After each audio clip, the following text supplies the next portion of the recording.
Did Tony Soprano die? Did Tony Soprano live? Let's examine the final scene of HBO's The Sopranos, and some of the key clues leading up to it, to see if we can come to any understanding of what the hell happened to Tony Soprano. The mysterious ending to The Sopranos is as ambiguous as the lead character himself.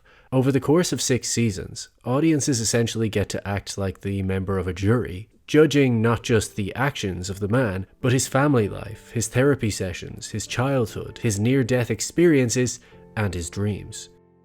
We can see that he wrestles with his role in society, and questions if he's choosing to act this way, is a victim of his own childhood, or unable to escape his fate. The first clue of how Tony's story ends isn't visual, it's thematic. Tony's fatalistic view of his life and his panic attacks center around the theme of death, his expectation that he will inevitably be killed, and questioning whether or not he deserves it.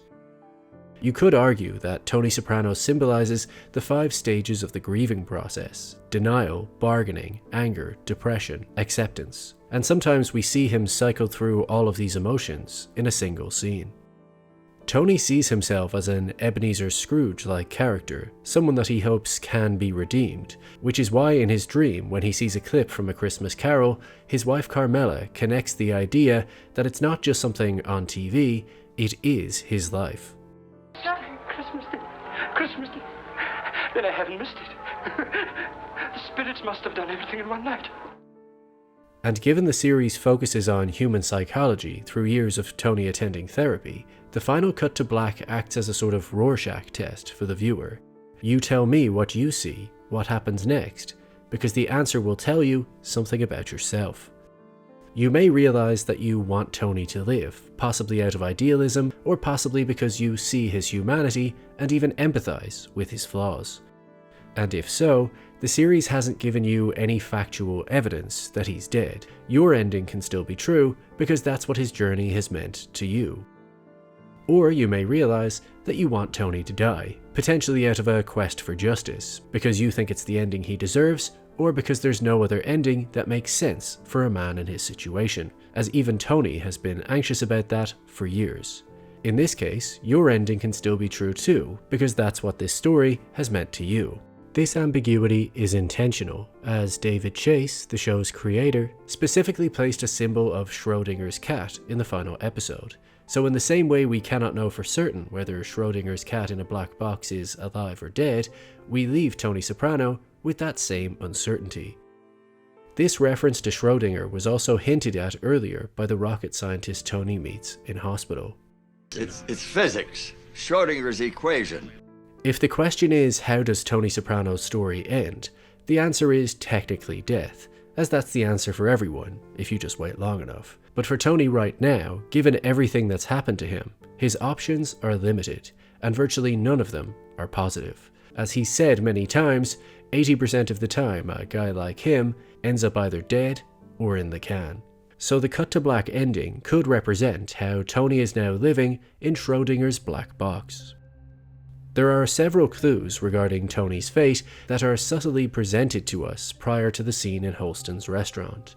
In the preceding episode, just before Tony goes to sleep with a gun by his side, he has a flashback to a conversation with Bobby on the lake, in which Bobby states, "You probably don't even hear it when it happens, right? There's your friend in there, on the wall." And in the final episode, the way Phil is executed, he's with his family just exiting a car mid-conversation. So if we look at that scene from Phil's perspective, it would go something like this. He didn't even hear it happen. It's just done. Cut to black. In Tony's case, there's so many different people that could have wanted him whacked, some for personal reasons and some for business reasons. It could have been revenge for Ralph or revenge for Phil, but no one but Christopher knew about Ralph, and Tony did get approval for taking out Phil as he had become too violent. But that same crew could have met up behind Tony's back and had an identical conversation about him right after he left. Or they had the conversation beforehand, saying, let's let Tony take out Phil, and then we'll take out Tony. Or one of Phil's guys could have gone rogue. It also could have been Patsy, finally seeking revenge for Tony whacking his brother. He's always been loyal, but Tony has passed him over time and time again. Or it could have been Paulie, perhaps pretending he wasn't interested in Tony's promotion just to seem loyal and throw him off the scent even further, as we have seen him behave deceptively before just to look out for his own interests.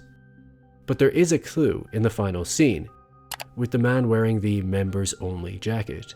The same jacket Eugene wore when he took out someone under Tony's instruction in the final season's opening episode, essentially bookending Season 6. Meaning that, coincidentally, we have someone wearing a members-only jacket in the first and last episode.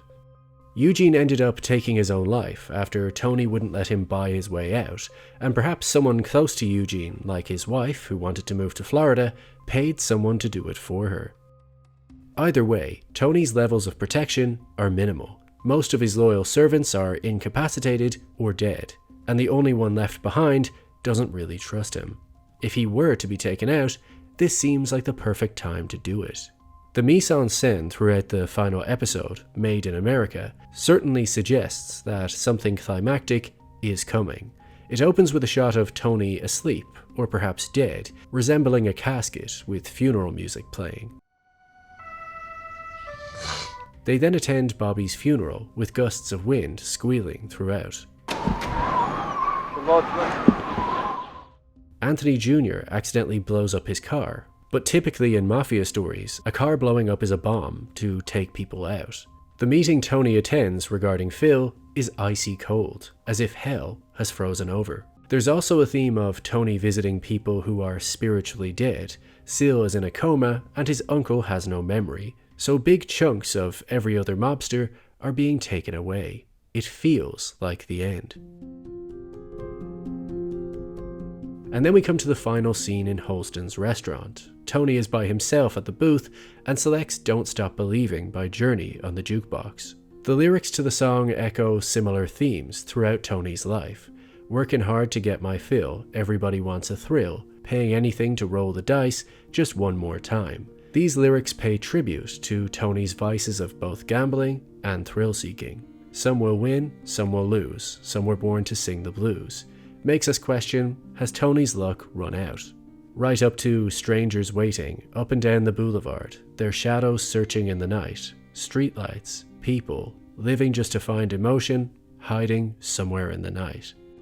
This puts it into our minds that someone is hiding, lurking in the shadows, searching for Tony.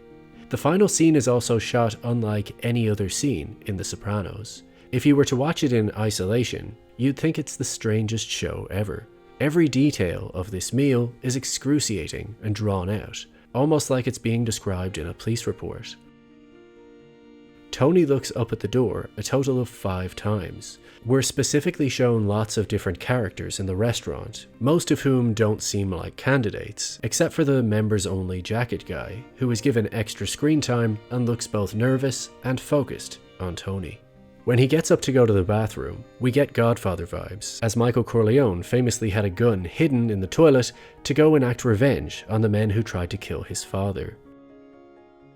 We can also see that he would have a clear shot of Tony, as Carmela and AJ are both sitting across from him. The family chit-chat focused on other things, and the music gets louder and louder. The audience can feel something is coming and almost want to warn Tony to concentrate on the guy in the bathroom. But he's waiting on Meadow, who, unlike any other scene in The Sopranos, we have to watch try and fail at parallel parking. Choosing to show us every detail makes us feel like something is off. Symbolically, Meadow was the voice that woke Tony up from his coma and warned him away from letting go and going into the light.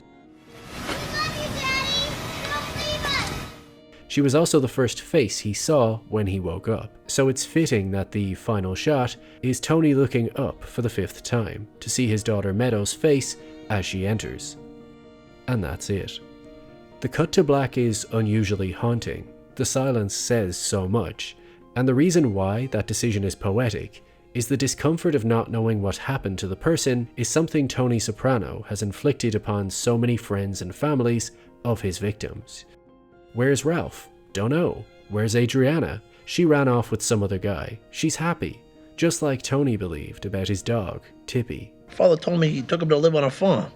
So whether you think Tony went to live on a farm, or got arrested, or put up a fight, or was instantly wiped out, cutting to black causes the viewer to question more about what they've witnessed over the course of the show. It ignites feelings about what he deserved as an ending, and if you're left with a sense of dread or sadness, then you saw everything you needed to see.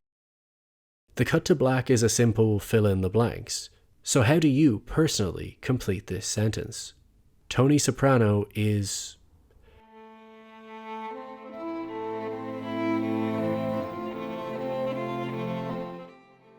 If you enjoy content like this and want to see more of it, please do consider supporting me on Patreon, as it really does make a difference to how much content I can pump out. Or if you can't afford that, then simply like the video, subscribe, and leave a comment down below to help the algorithm do its thing.